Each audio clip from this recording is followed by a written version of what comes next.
Many retirees struggle financially, not because they don't have enough money, but because they spend the money that they do have in ways that don't bring them joy. I want to see you squeeze all the juice out of the youth of your senior years.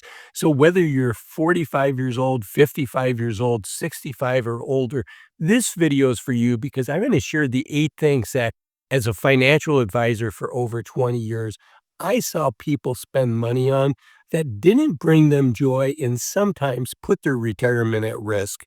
And the first one is refusing to downsize. When we're younger and we're raising a family, we have a need for 4 or 5 bedrooms or whatever the number is. But once the kids leave the house, do we really need a 3,500 or 4,000 square foot house or larger? In my case, it was really hard to sell the home that we raised our family in. There were a lot of memories there. There was a lot of stuff we had to get rid of, but I can tell you there was a lot of freedom that came with downsizing. So if you're thinking about downsizing, the reality is a bigger house is more expensive to clean, typically has higher property tax, typically has higher maintenance cost, typically has higher insurance costs. So downsizing can save you a significant amount of money. Plus, it can be a home that's better designed as we age. For instance, having everything on one floor. So that's something I urge you to think about. The second one is having 2 cars instead of one. Now, in this case, I'm going to push back on my suggestion. That's one that I hear people say a lot. But in this case, what I tell people is, what's more expensive than having 2 car payments and paying insurance on 2 cars and gasoline and maintenance on 2 cars? What's more expensive than that? Divorce. So if you're married and you have 2 cars, boy, I really urge you to think about getting rid of that second car. And actually, the vast majority of the time, it makes more sense to keep those 2 cars so that the 2 spouses, the 2 partners have the freedom to spend their time without having to negotiate with the other who's going to have the car when. Just having that freedom is important. My wife tells me she married me for better or worse, but she did not marry me for 24 hours a day. And I think a lot of us are in a situation like that. Okay, the third one, I've really seen this one impact people's retirement, and that is supporting grown children that are perfectly capable of supporting themselves. The reality is it's more expensive now to buy a house. It's super expensive for young people to buy a house. So it's just human nature for mom and dad to maybe want to help out with that. Also, maybe if your child, decided to go to college and now they're going back to grad school to get their master's or a PhD, it's tempting to say, "Hey, I helped them with their undergrad. Maybe I should help them with this." Well, you know what? The country has loans to buy a house. They're called mortgages. They have loans to go back to school. They're called student loans. They have loans to buy a new car. They're called car loans.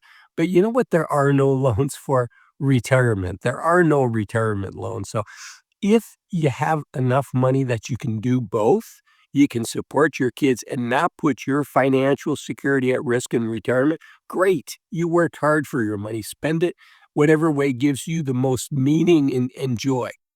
But if you're putting your retirement at risk, I would argue that one of the biggest gifts we can give to our children, our adult children, is for them to know that mom and dad are financially secure in retirement. Okay, the next one, and I'm not a doctor, but I'm going to go ahead and share this, and that is people that insist on having the brand name drugs. Maybe when you were working, you had a really good healthcare policy.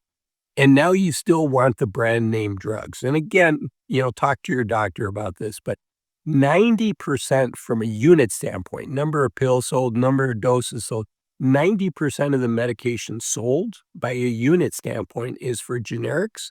But 90% of the money spent in the United States on drugs is on brand name drugs as opposed to generics. So what does that tell you? It's only 10, the brand name drug is only 10% of the doses, but 90% of the cost. So that tells you just what the difference is. So talk to your doctor, and if it saves you money, think about using generic drugs versus brand name drugs.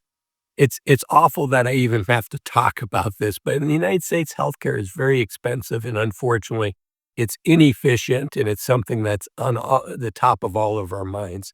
Okay, the next one is the difference between buying stuff, spending your money on stuff, the cardboard boxes that show up on our front porches, versus buying things that bring us memories and experiences and adventures. If I look back on the last year, the things that I bought that showed up at my front porch in a cardboard box, I bet I cannot remember 90% of that. But if I look at the things that brought joy to my heart, built relationships, built memories, boy, those are priceless to me. And I remember each and every one of those. Okay. Now, as a financial advisor, I have to share these last three ones to you. And the first one that's an expense that most of us don't have to suffer is having the wrong asset allocation for us. How we invest our money, what percent of our portfolios in stocks and what percents in bonds. And many people think the individual stocks that are in their portfolio are what account for 80 or 90% of their success. But it turns out it's actually your asset allocation. There's been multiple studies that show 70, 80, 90% of your success as an investor is based on just the asset allocation.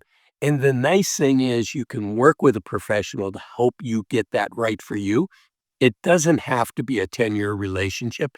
You can hire somebody that has 10, 20, 30 years of experience that has helped hundreds of people decide this. And I'll share with you myself being a retired financial advisor over 20 years, the biggest surprise for people is once they retire, their the pain of loss increases, and it increases not just 10%, a down market, the pain of a 20%, 30%, 40% correction in the stock market.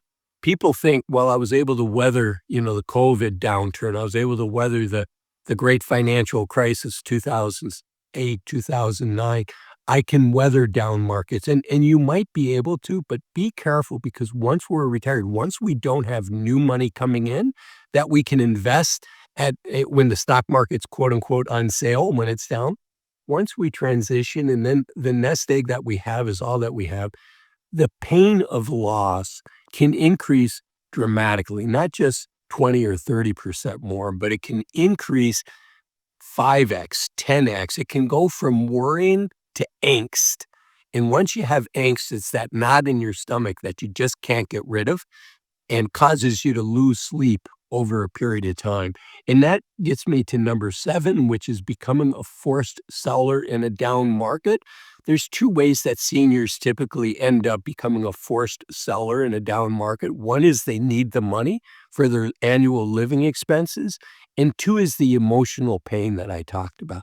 Get your asset allocation right, and you're likely not going to suffer from the emotional pain that causes you to be a forced seller. And the other thing is get your asset allocation right, and you can likely weather the storm without having to sell stocks. It's what percent of your portfolio is in stocks, and then what percent's in bonds. But instead of thinking it as percents, think about it as how many years worth of bonds do I have in my portfolio of my living expenses where I would not have to sell stocks when they're down. And again, the gold standard is to work with a financial advisor.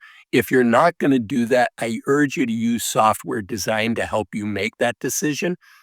The software that I like is Bolden, used to be called New Retirement. There's a link in the description below where you can sign up for it. It's much better than using Excel or Google Sheets, and it's super affordable. As I record this, it's $120 a year. This video is not sponsored by Bolden, but I am an affiliate, so if you use the link below, you'll be supporting the channel.